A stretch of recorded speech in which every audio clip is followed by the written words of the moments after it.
Graça e paz, todos são bem-vindos à nossa continuidade, estudo do livro do Apocalipse. Hoje, estudando o capítulo 4. No capítulo 4, João tem uma visão do céu aberto e a visão de um trono, onde está sentado o soberano Deus, acima de toda a criação, governando todo o universo. Nós estamos seguindo aquela divisão natural que foi estabelecida no capítulo 1, versículo 19, do Apocalipse, quando é dito a João: escreve, pois, as coisas que viste, as que são e as que hão de acontecer depois desta. Uma divisão natural do livro, dividindo o livro em três partes, três segmentos, começando com o capítulo 1, onde é dito para escrever as coisas que viste, a visão que João tem de Jesus ressurreto e glorificado. Depois, uma segunda parte, um segundo segmento, que trata das sete igrejas do Apocalipse, as coisas que são, sete igrejas que existiram na Ásia Menor, na época do apóstolo João. Ao mesmo tempo, tipos de igrejas que podem existir em qualquer época e toda a história da igreja, desde o seu início até o seu final, que é tratado aí nos capítulos 2 e 3, através das igrejas de Éfeso, Esmirna, Pérgamo, Tiatira, Sardes, Filadélfia e Laodiceia.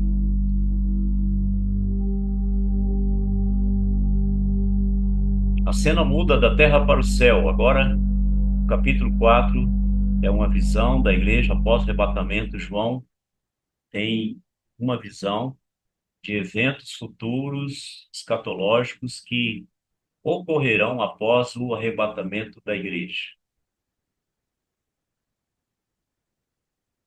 Versículo 1, capítulo 4. Depois dessas coisas, olhei, e eis não somente uma porta aberta no céu, como também a primeira voz que ouvi, como de trombeta, ao falar comigo, dizendo: sobe para aqui e te mostrarei o que deve acontecer depois destas coisas. Há dois assuntos principais aqui nesse início de capítulo, dois focos que nós devemos dar importância. O primeiro é uma porta aberta no céu. No início do livro do Apocalipse, o livro da Revelação, são mencionadas duas portas. A primeira porta da época da igreja de Éfeso, que é chamada da porta da oportunidade, capítulo 3, versículo 8, onde se lê o seguinte: conheço as tuas obras e eis que tenho posto diante de ti, uma porta aberta, a qual ninguém pode fechar. Esta porta aberta, colocada por Deus diante da igreja de Filadélfia, a igreja da época missionária, se trata de uma porta de oportunidade para a pregação do evangelho no mundo todo, até os confins da terra. Mas também, ao referir-se à igreja de Laodiceia, a igreja apóstata, a igreja morna, é dito que há uma porta. No versículo 20, quando Jesus diz: eis que estou à porta e bato, se alguém ouvir a minha voz e abrir a porta, entrarei em sua casa, serei com ele e ele comigo. Aqui é uma porta, mas ao contrário da igreja de Filadélfia, essa porta está fechada. Esta igreja é a igreja que deixou Cristo do lado de fora, mas ele deseja entrar, por isso ele bate a porta, esperando que alguém ouça sua voz e abra para que ele entre e tenha comunhão com esta igreja. E a outra porta mencionada agora no capítulo 4 é também uma porta aberta, não na terra, mas no céu. E é a porta que dá acesso à presença de Deus, onde ele está sentado, uma revelação de coisas futuras que seguem após o arrebatamento da igreja. O segundo ponto a ser focado é uma voz como de trombeta. Anteriormente, essa voz falou a João na terra, lá no capítulo 1, versículo 10. Ele diz: achei-me espírito no dia do Senhor, eu vi por detrás de mim grande voz como de trombeta. Uma voz poderosa, uma voz potente, uma voz que trazia uma mensagem de urgência. Mas agora essa voz como de trombeta, a mesma que ele ouviu anteriormente, se dirige a ele no céu, não mais na terra. O versículo 2 João escreve o seguinte, capítulo 4, versículo 2: Imediatamente eu me achei em espírito, e eis armado no céu um trono, e no trono alguém sentado. Esse é o trono, centro do universo, lugar onde Deus assenta na sua soberania e governa sobre toda a criação. Davi, ele reina sobre tudo e sobre todos. A visão de João é desse trono, local da divina sabedoria, majestade, dali Deus governa sobre tudo, toda a criação, quer material, quer física ou espiritual. E esse alguém que está sentado no trono, inicialmente no capítulo 4, ele faz uma referência à segunda pessoa da Trindade, a Jesus Cristo, porque quando ele escreve no versículo 8, falando desse que está sentado no trono, Santo, Santo é o Senhor Deus, o Todo-Poderoso, aquele que era, que é e que há de vir. É uma referência a Jesus Cristo, que ele é que há de vir. Então, Jesus, após a sua ascensão, ele assentou nesse trono e ocupou a majestade, governando sobre todas as coisas. Versículo 11 do mesmo capítulo, que fala que todas as coisas tu criaste. O Evangelho de João, ao se referir a Jesus Cristo, né, falar sobre a criação do mundo, João começa dizendo: no princípio era o Verbo, e o Verbo estava com Deus, o Verbo era Deus. E na sequência, João também escreve: ele estava no princípio com Deus, todas as coisas foram feitas por intermédio dele, sem ele nada do que foi feito se fez. Depois se refere a ele como aquele que se fez carne, versículo 14. O Verbo se fez carne e habitou entre nós, cheio de graça e de verdade, e vimos a sua glória, glória como unigênito do Pai. De fato, esse trono é o trono onde se assenta o Deus Todo-Poderoso, a Trindade, o Pai, o Filho e o Espírito Santo. Mas no capítulo 4, a visão se refere ao Filho na sua posição exaltada após a sua ascensão ao céu. No capítulo 5, o foco, a referência mais é em Deus Pai, que o Filho ele está envolvido em uma ação, um acontecimento, que ele vai ter que pegar da mão do Pai um livro e abrir esse livro. O versículo 3 é uma descrição daquele que está sentado no trono. E aquele que se acha sentado é semelhante no seu aspecto à pedra de jaspe, de sardônio, e ao redor do trono há um arco-íris semelhante ao aspecto à esmeralda. O que está se referindo aqui? Aquele que está sentado no trono, Filho, Cristo, assentado no seu trono de glória, dominando sobre todo o universo, sobre anjos, sobre toda a humanidade.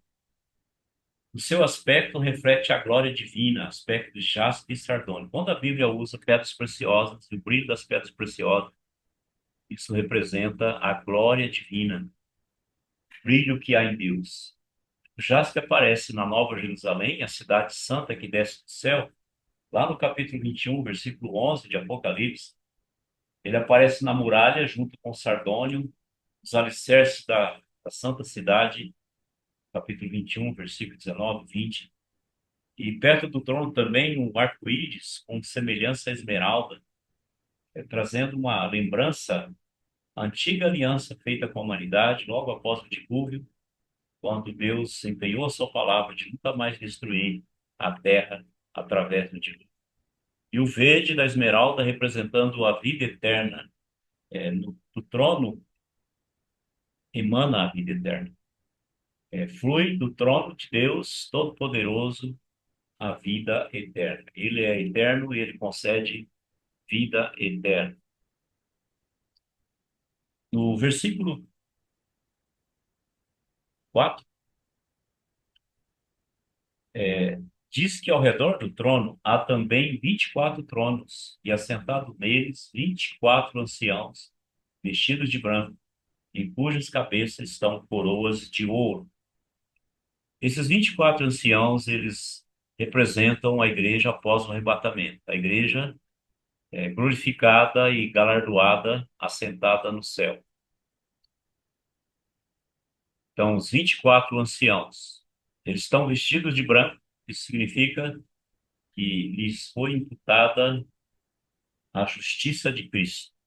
E eles trazem nas cabeças coroas de ouro que representam os galardões, as recompensas que receberam por ocasião do arrebatamento. O próprio Senhor Jesus os coroou. 24 anciãos, a igreja glorificada no céu, não pode ser anjos, porque no capítulo 5 é mencionado os 24 anciãos cantando, entoando um cântico de salvação. Os anjos eleitos, que não caíram, que não seguiram Lúcifer, eles não precisam de salvação. E é também dito que, a respeito dos 24 anciãos, que eles reinarão com Cristo sobre a terra. Eles farão parte do reino milenar. Essa é uma promessa feita aos discípulos, feita aos salvos, aqueles que creram em Jesus Cristo. Não é uma promessa feita a anjos. O versículo 5 diz que do trono saem relâmpagos e trovões diante do trono. Esse trono é terrível, esse trono é temível. Quando Moisés subiu ao Monte Sinai, na presença da glória de Deus, também houveram trovões, houveram relâmpagos, por causa da presença de Deus. E diante dele arde tochas de fogo, que são os 7 Espíritos de Deus. Aqui é uma referência ao Espírito Santo, à plenitude do Espírito. Número 7 no livro do Apocalipse representa a perfeição que há naquele que está sentado no trono, aquele que governa sobre todas as coisas. E diante do trono, versículo 6, há um como que mar de vidro, semelhante ao cristal, e também no meio do trono e à volta do trono, 4 seres viventes cheios de olhos por diante e por detrás. Aqui fala da pureza, da perfeição que há ali diante do trono, brilho que há, mar de vidro semelhante ao cristal.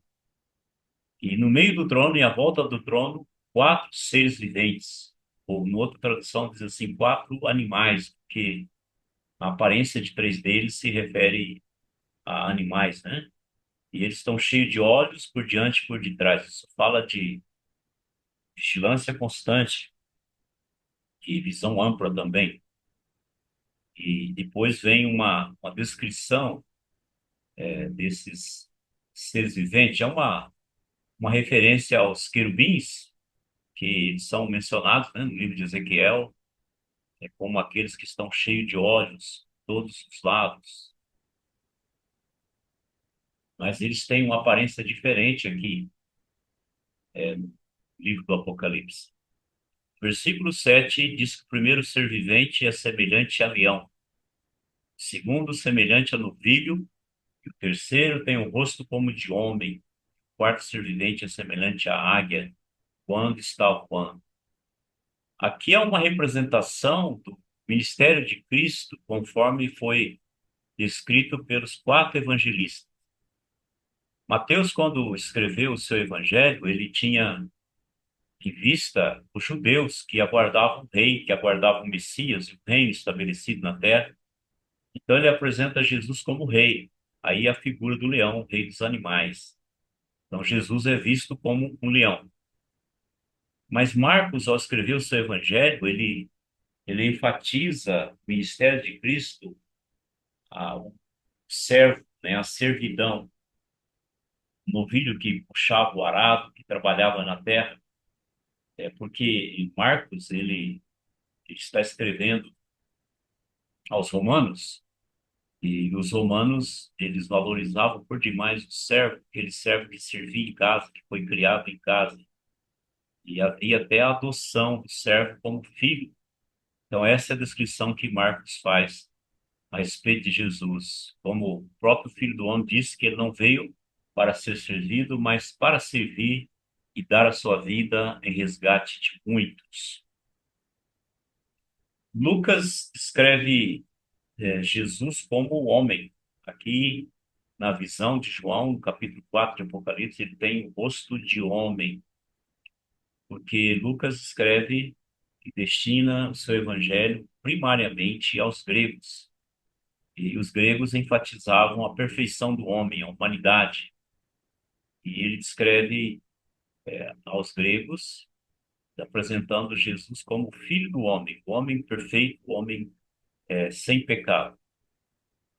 A quarta visão, João escreve o quarto ser vivente como a águia. E isso corresponde ao Evangelho de João, que escreve para a igreja uma visão do alto, uma visão celestial. Portanto, ele é comparado à águia, aquele que está nas alturas, a águia quando está voando. Não a águia pousada no ar, mas a águia voando sobre as nuvens, sobre as montanhas, uma visão do alto. Essa é a descrição. O versículo 8 de Apocalipse, capítulo 4. E os quatro seres viventes, tendo cada um deles, respectivamente, 6 asas, se refere à rapidez, né, na locomoção, no caso dos anjos, estão cheios de olhos, completa vigilância ao redor e por dentro, e eles não têm descanso, eles têm uma missão, ministério diante de Deus, e eles não descansam nem de dia nem de noite, porque eles não precisam dormir, né? Eles são espíritos. E eles estão proclamando: Santo, Santo, Santo é o Senhor Deus, Todo-Poderoso, aquele que é, que era e que há de vir. Esse é aquele que é mencionado aí no trono, se referindo àquele que é, que era e que há de vir. Aquele que virá buscar a noiva, é aquele que virá para julgar as nações e reinar sobre a terra. Por isso que eu mencionei logo no início, que no capítulo 4, embora esse trono da majestade, sobre ele está sentado toda a Trindade, a referência no capítulo 4 é a pessoa do Filho. Vocês vão ver que no capítulo 5 é a pessoa do Pai, aquele que é, que era e que há de vir. E ele está na presença de adoração incessante. Não cessa a adoração. Dia e noite, a adoração permanece ali diante do trono.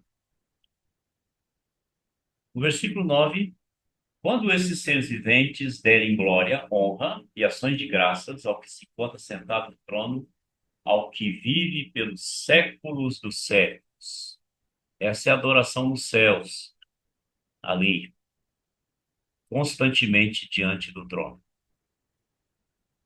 Versículo 10 fala que quando eles fizerem isso, os 24 anciãos, a igreja arrebatada, glorificada no céu, prostrar-se-ão diante daquele que se encontra sentado no trono e adorarão o que vive pelo século do século. A igreja se junta àquele séquito angelical e ela se prostra e ela adora aquele que vive pelo século dos séculos, Deus eterno, e deposita as suas coroas diante do trono proclamando.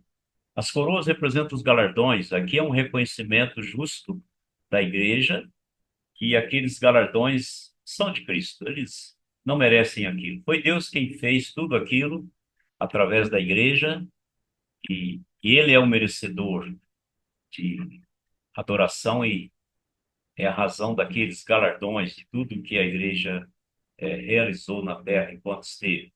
Então eles se prostram e depositam as suas coroas, reconhecendo que dele, tudo é dele, tudo é para ele. A igreja prostrada diante do trono da majestade.